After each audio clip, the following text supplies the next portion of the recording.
So washes are fantastic. They're the bedrock of all paintings in watercolour, is my feeling. They're so subtle. What I tend to do is have a large jar of water ready, close to my page. I align my palettes really nice and close as well. I preload them with paint so that I can actually wet these colours, and by doing that I'll have a lake of each colour alongside a blob of the tubed version. So I'm actually using tubed watercolour paints rather than pans.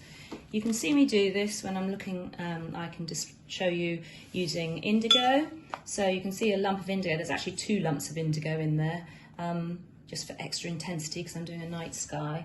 And what I'm doing is I'm literally using the same brush I'm going to paint with to pop water into the palette.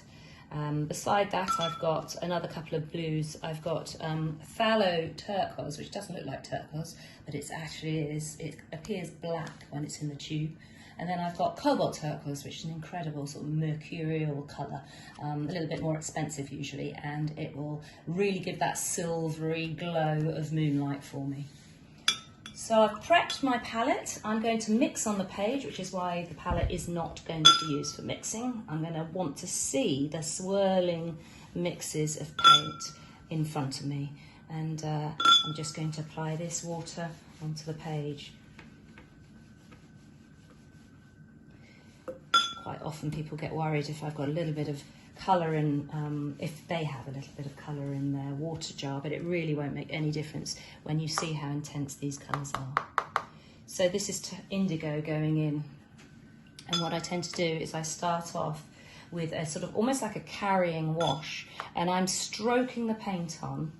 And it's probably best, if you're worried about marks within your wash, to almost think of it like mowing a lawn, going from left to right, or right to left if you're left-handed. So that helps get the cover. Really, it's quite a quick process. And the water is actually pulling the paint down the page, and look what's happening. I didn't wet the moon, which means that the paint's going right round it. It doesn't want to stop there, it's just flowing within the water. Yes, it needs to be helped a little bit underneath, but basically that is key to my technique. I do not need to worry about my whites so long as I wet the page all around them. So let's get closer to these blobs of paint now. I've actually got a solid blob on my brush, and look how swirly that is. That's more indigo going on, but much more thickly. So let's just wash that out, and I'll show you now. I'm going to add some ultramarine, a lovely sort of purplish blue.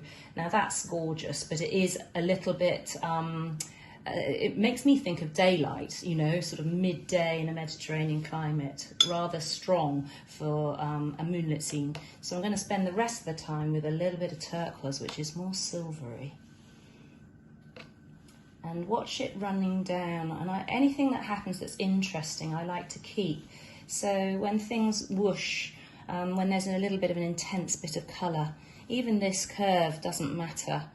Going into some cobalt turquoise now, it's on the brush, and I'm going to snake it through the existing wash, and then maybe a little bit underneath the moon. So if you allow your paint to actually do the work, you'll see that these lovely effects happen. So one paint, this cobalt turquoise, which is thick, will push the thinner paints out the way. So indigo is much finer than this cobalt turquoise.